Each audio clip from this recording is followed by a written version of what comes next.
is a time of liminal Lent, a time of ambiguity, a time of threshold where we're not there anymore. So where in the world are we? And where's God?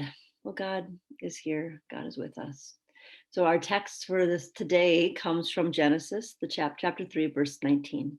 By the sweat of your face you shall eat bread until you return to the ground, for out of it you were taken, you are dust, and to dust you shall return.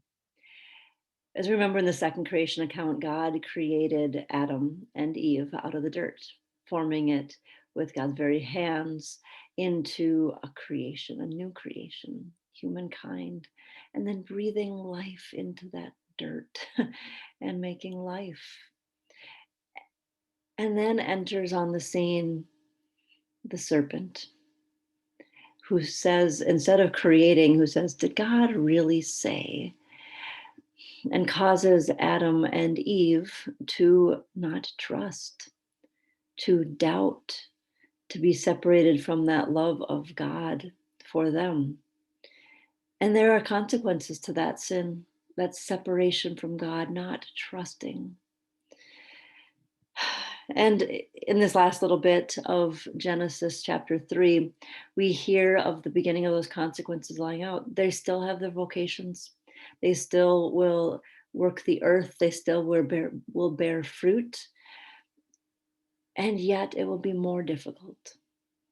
And yet things will continue to be challenging.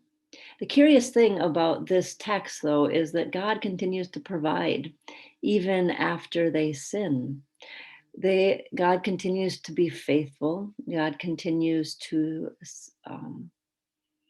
provide, even as they no longer are in Eden.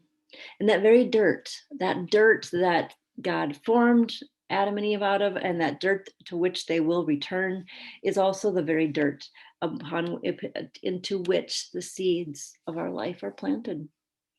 And we will find in Christ Jesus that Christ is the seed that will bear fruit, the seed that will redeem, the seed that will once again connect us with God the Father, that will restore this relationship, that will silence that serpent that says, did God really say? And instead give us this word of, yes, God said, and God said it to you, that out of the dustiness of your life, and out of the toil and labor that you are undergoing right now, out of your weariness, God will bring forth new life out of that dirt. So yes, we returned to dirt, just from whence we come. And God is a God who breathes life into that very dirt, giving us new life today and in the days to come. Grace and peace to you in these days of liminal Lent.